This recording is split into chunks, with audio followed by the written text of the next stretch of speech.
আমাদের মূল দাবি, উনি 2021 সালে বাইরের অধিবেশনে ঘোষণা করেছিলেন যে এই 225টি মাদ্রাসাকে এডেড করে দেওয়া হলো। আমাদের তো এডেড চাইনি, উনিই বলেছেন এডেড করে দেওয়া হলো। আমাদের একটাই দাবি যে মাদ্রাসাগুলোকে এডেড করতে হবে।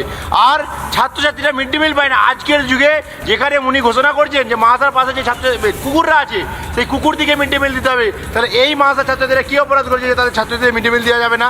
আমাদের দাবি মাদ্রাসার ছাত্রছাত্রীকে মিড ডে মিল দিতে হবে। বঞ্চিত শিক্ষক যারা আজ 13 বছর ধরে বেতন পায়নি, তাদের বেতনের ব্যবস্থা করতে হবে। আর আমরা যারা শিক্ষক আছে, আমাদের অনারিয়ামকে বৃদ্ধি করতে হবে। কারণ এই ন্যূনতম 6,000 টাকা বেতনে আমাদের সংসার চলে না। আমাদের বেতন বৃদ্ধি করতে হবে।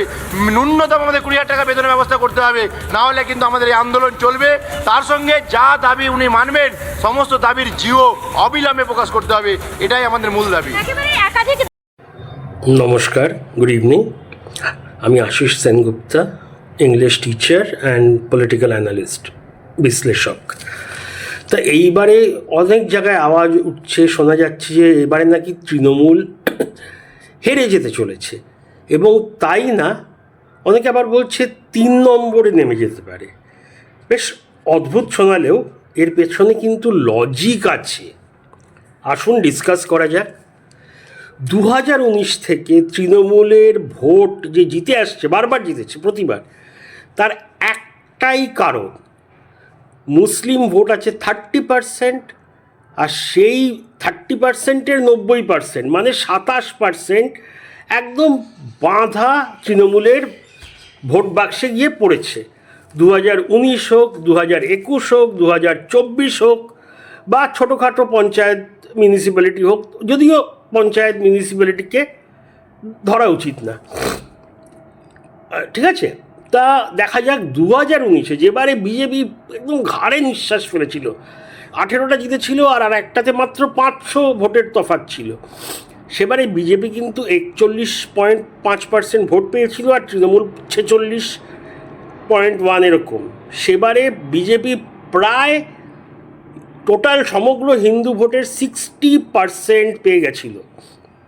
মানে হিন্দু ভোট আছে ধরে নিন 69% মতো, তার 60% পেয়ে গেছিল।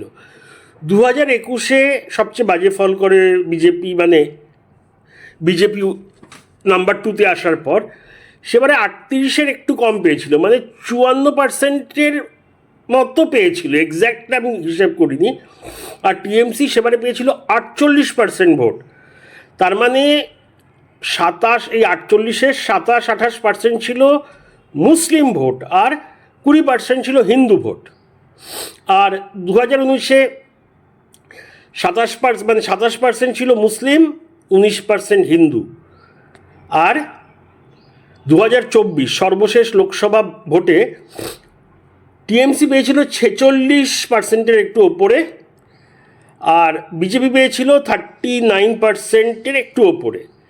তো বিজেপি সেবার 57% হিন্দু ভোট পেয়েছে, আর টিএমসি টোটাল ভোট পেয়েছে 46.6, মানে 19% হিন্দু ভোট। তাহলে দেখা যাচ্ছে হিন্দু ভোটের 55% মতো তো বিজেপি পাচ্ছেই। আর যেই 46 থেকে 47-48 টিএমসি পায়, তার মধ্যে থেকে 28%ই থাকে মুসলমান ভোট, আর 20% বা 19% বা 18% হিন্দু ভোট। তাহলে এটা পরিষ্কার, মুসলমান ভোট ছাড়া টিএমসি জিতবে না। সেই 200 আসন নেমে আসবে 100-তে, কেন অর্ধেক ভোটই যদি চলে যায়। এইবারে কেন মুসলমান ভোট যাবে? এতদিন মুসলমানদের মধ্যে একটা জুজু ছিল, একটা ন্যারেটিভ দেওয়া হয়েছিল যে বিজেপি থাকলে, ক্ষমতায় এলে সব শেষ মুসলমানদের জন্য। সেই মিথ, ভুয়ো গল্প, ইংলিশে যাকে মিথ বলে, বা ন্যারেটিভ ভাঙতে শুরু করেছে বিভিন্ন মুসলমানরা, সমাজের প্রতিষ্ঠিত মুসলমানরা এসে বলছে গুজরাট দেখো, হ্যাঁ একটা দাঙ্গা হয়েছিল আজ থেকে 24 বছর আগে, কিন্তু ওখানে মুসলমানরা এখন কেমন আছে, আর সব থেকে বেশি লাইফের কোয়ালিটি কেমন, কত ইনকাম করছে। ইউপিতে মুসলমানরা কত ইনকাম করছে, ওখানেও বিজেপি, উড়িষ্যায় কত ইনকাম করছে, দিল্লিতে কত ইনকাম করছে, মধ্যপ্রদেশের মুসলমানরা ইনকাম করছে কত। এই তথ্যগুলো তো বানিয়েও বলা যায় না, লুকিয়েও রাখা যায় না, যে কেউ চেক করতে পারে আজকের দিনে, হয় সশরীরে গিয়ে, নয়তো ইন্টারনেটে। তো এই ভয়টা চলে গেছে। তারপরে আস্তে আস্তে আস্তে পুঞ্জীভূত হয়েছে মুসলমানদের মধ্যে ক্ষোভ। কারণটা কি? যে আমাদের শুধু ভোট ব্যাংক বানিয়ে রাখা হয়েছে, আর উল্টোপাল্টা তোষণ, মানে আসল উপকার হয়নি, আমাদের মাইনে বাড়েনি, আমরা একদম সবচেয়ে গরিব আছি।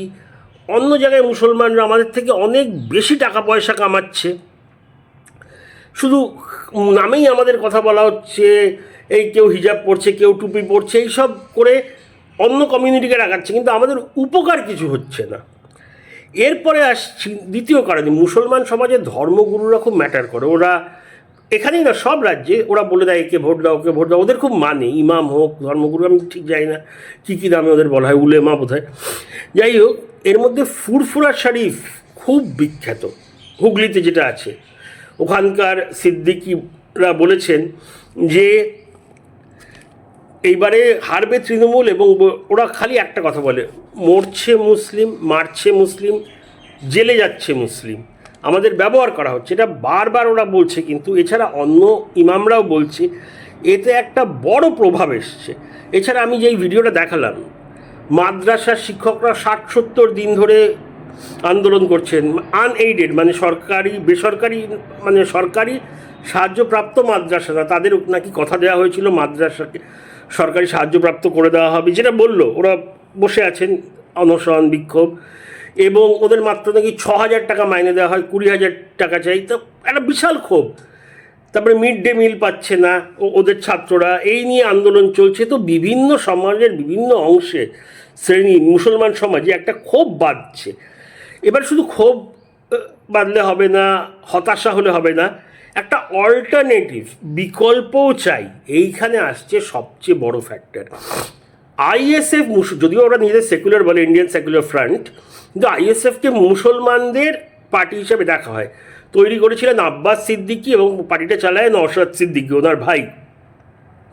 একটা মাত্র সিট জিতেছিলেন প্রথম আবির্ভাবে ভাঙড়ে, কিন্তু পুরো সমগ্র দক্ষিণ এবং উত্তর 24 পরগনায় গত 5 বছরে প্রতি মাসে বিভিন্ন জনসভা করে করে করে করে নওশাদ সিদ্দিকি বিশাল একটা ফাউন্ডেশন বেস, সংগঠন, জনসমর্থন বানিয়ে নিয়েছেন 24 পরগনাতেই। এরপরে শুরু হয়েছে মুর্শিদাবাদ, যেখানে সবাই জানেন হুমায়ুনের বিশাল দখল। সেখানে হুমায়ুন বেঁকে বসেছে, ওনার জনতা উন্নয়ন পার্টি হয়েছে, আরও মেদিনীপুর আর 2-1টা পার্টি হয়েছে।